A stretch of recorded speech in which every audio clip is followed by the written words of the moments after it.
The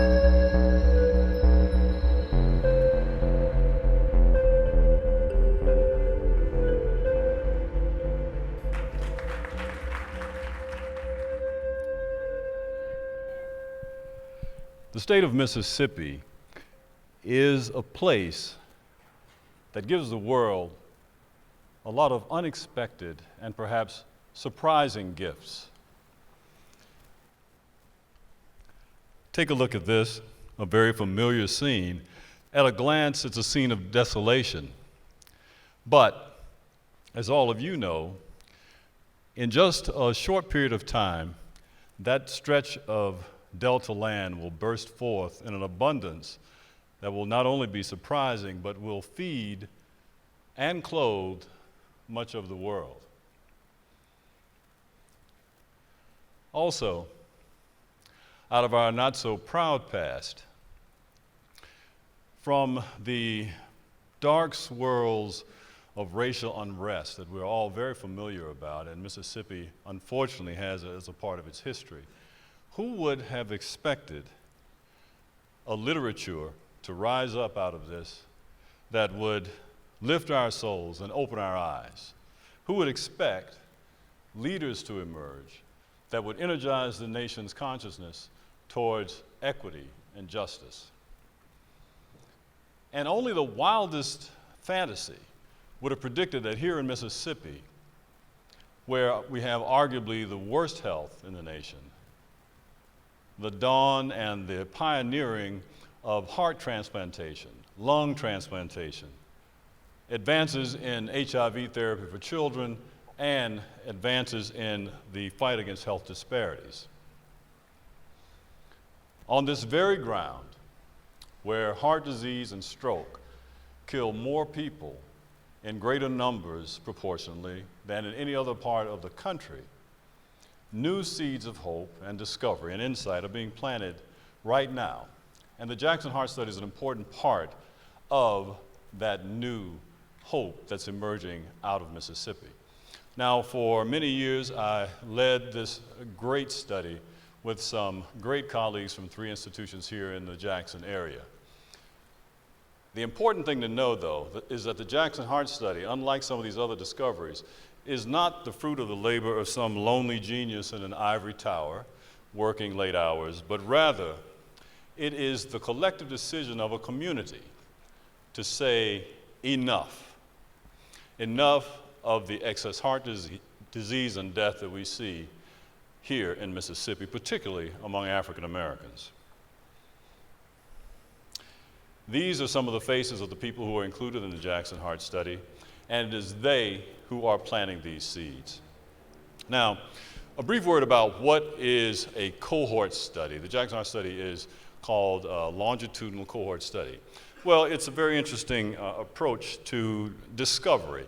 And put very simply, you go into a community, you recruit as many people as you can, and you get them to agree to be followed longitudinally to look at whether or not they get sick from a certain disease or they stay well. As people live their lives, some will stay well and some will fall ill, and it's our job to determine what the distinguishing characteristics are between those who stay well and those who don't. With that information, we can then predict how people might do in their health going forward, but more importantly, we would develop targets for attack. Those characteristics that could be addressed and perhaps lead to an effective intervention and prevention of the problems that beset the population. The archetypal study is the famous Framingham Heart Study. This is a study that tells us that things like hypertension, high cholesterol, low exercise, diabetes, smoking, that those things were at the heart of the cardiovascular disease epidemic in the middle of the last century. This study has been famous for a long time. It's been going for more than 60 years, and it's taught us an awful lot about heart disease just from that small study in a New England town. But as you might guess from this picture, the participants were almost entirely white. The Jackson Heart Study was a game changer by design in that it consciously went out to recruit and examine an all African American population, and in so doing became the largest such study ever sponsored by the National Institutes of Health. Now, an all African American study, why on earth would you want to do that? Well, quickly, first, there simply was not enough information about heart disease in African Americans who had been disproportionately affected by the problem. And that ignorance, that lack of information, has a very high cost. A look at this data, just real briefly, and I promise not to use a lot of data today, but to look at this graph, what it shows in fairly dramatic terms is that over the last 40 years, the general population, the predominantly white population, has experienced a 40% reduction in the deaths from cardiovascular disease, while at the same time, there's been a slight reduction among African Americans, but the levels of death rates, or the death rates in African Americans today, are approximately what they were for white Americans in the late 70s. That represents a huge excess loss of life and a terrible cost for not just African Americans, but for the country. So by examining this all African American group, what do we see? I'll take a tiny glimpse at the data. I'm not going to focus on my usual graphs and data tables today. The focus is on the bigger picture and how we really laid down the groundwork for this platform of discovery, as I've said before. So what you see here, and I'll summarize it quickly, is that comparing African Americans in the Jackson Heart Study with the whites in the Framingham Heart Study, we found that there was 3 times the rate of obesity, and even worse, 3 times the rate of severe obesity. Those are 2 separate categories in African Americans. That was not a surprise, and other people had indicated that the rates were extraordinarily high among African Americans. But obesity is not the whole story, because if we look at African Americans and whites who are normal weight, what we found was that the normal weight blacks had 3 times the risk of high blood pressure and 3 times the risk of hypertension. So that prompts us as scientists to begin to think a little bit more carefully, look at a little more nuanced analyses of how we might be living our lives differently. You know, what is it about the life of African Americans in Jackson versus the whites in New England that really does determine that blacks have higher rates of these problems, even though they're of normal weight? In hypertension, there was some good news. African Americans in Jackson actually, who had hypertension, had their disease under relatively good control. That's the good news. The bad news is that far too many people had it. By age 60, almost 80% of African Americans had hypertension and were under therapy. So good news, well treated. Bad news, you've got a disease that you shouldn't have. Other data that's important in the hypertension world, or the blood pressure world, let's say. Your blood pressure is supposed to dip every night. When you are in your workday, you recline, you go to sleep. Your blood pressure should naturally fall. It's almost a restorative phenomenon. That's healthy. What we found in the Jackson Heart Study for African Americans who were of lower socioeconomic position, that natural dipping did not occur nearly as profoundly as it should to protect their heart health. So the poorest individuals, the ones who could least afford ill health, were the ones most at risk for heart disease, kidney disease, and stroke tied to their blood pressure. So it was important then to recruit an all African American group to really look at these issues, to learn more about African Americans, but also to get deeper understanding of the disease processes themselves. But that was much easier said than done. Why is that? The Jackson Heart Study recruited in the long shadow of the Tuskegee Syphilis study. For those of you who may not know much about that, the Tuskegee Syphilis study, briefly put, was a 40-year study that looked at African-American men in Tuskegee, Alabama, and allowed them to go untreated with known syphilis for that entire length of time. Watch them live, watch them die with syphilis when penicillin was available, which is curative. This all happened under the watchful eye of the U.S. Public Health Service. This is well known, and for people who at the time didn't know it, there was a presidential apology in 1997, which is about a year and a half before we started recruiting for the Jackson Heart Study, that brought the nation's consciousness back to that atrocity that occurred, again, in health research right here in America. If that wasn't enough, there are legends in the community about experimentation, rumors about things that happen behind medical center walls that also have a chilling effect on recruitment. So it took a real leap of faith for the African American community to address or to embrace the Jackson Heart Study. Now, thankfully, there were ambassadors among the African American community who had high regard for research, who had great experiences with research, and black medical professionals who held research in high regard and knew the potency of effective work, focused and comprehensive in the black community. This slide just shows how people in Tuskegee were recruited with a very benign circular, but I've just told you how difficult that whole episode turned out to be. We in the Jackson Heart Study then had a challenge with the embrace of people like those ambassadors I just mentioned. We were able to open the door to a conversation with the community. This conversation was difficult at times.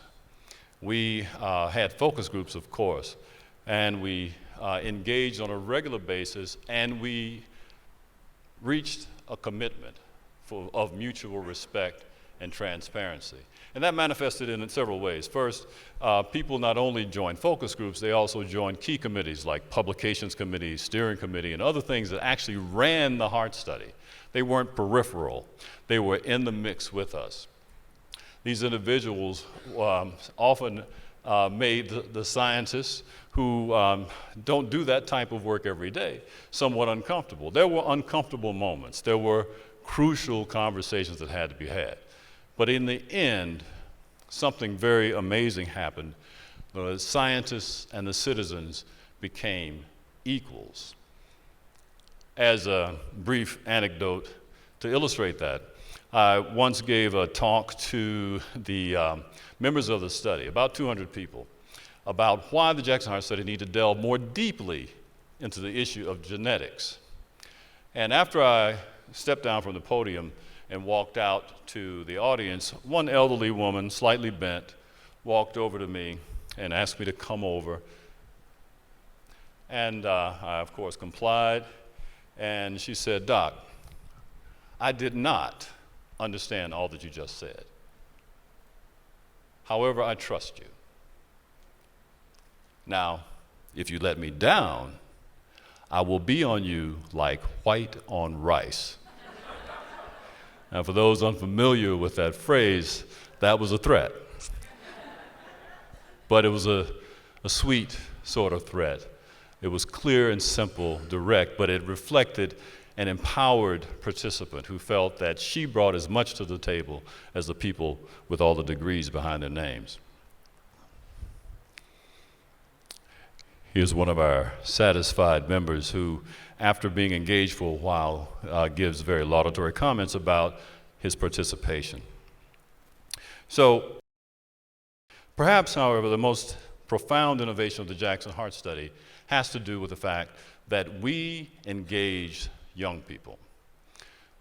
We had understudies, if you will, young people at Tuskegee College and in the high schools in Jackson who became our understudies, who worked side by side with us. They spent the school year with us and during the summers visited with world-renowned scientists from Beijing to Boston. These young people are becoming, precociously even, new leaders for American health. Right now, I can think of kids from the Delta who are surgeons and cardiologists who've come through our program, on the faculty of schools like Johns Hopkins, scientists at the National Institutes of Health, employees of the Mississippi State Health Department, all tied to the Jackson Heart Study, all seeds being planted for the future. This is indeed a bridge to a better future for us all and better health, not just, again, for African Americans, but for everyone threatened by cardiovascular disease.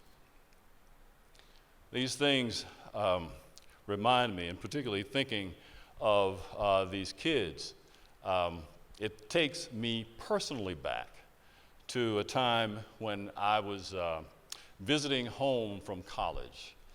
And I was wavering a bit in my decision to become a doctor. I was getting increasingly attracted to architecture.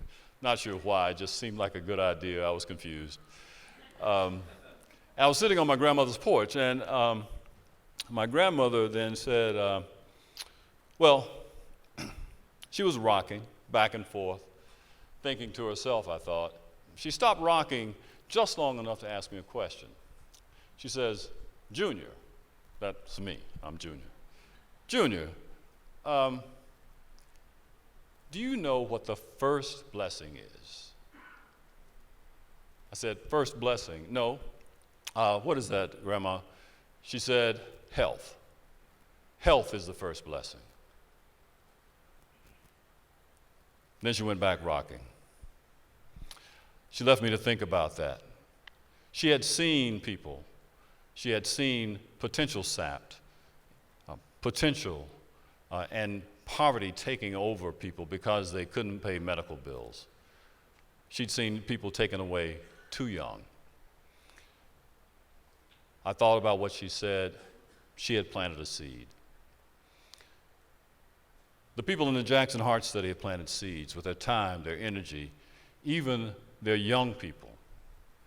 These seeds are in Mississippi soil. They're producing Mississippians who will continue to give to the nation. I think we owe it to the members of the Jackson Heart Study to join that struggle to bring the first blessing of health to everyone. Thank you very much.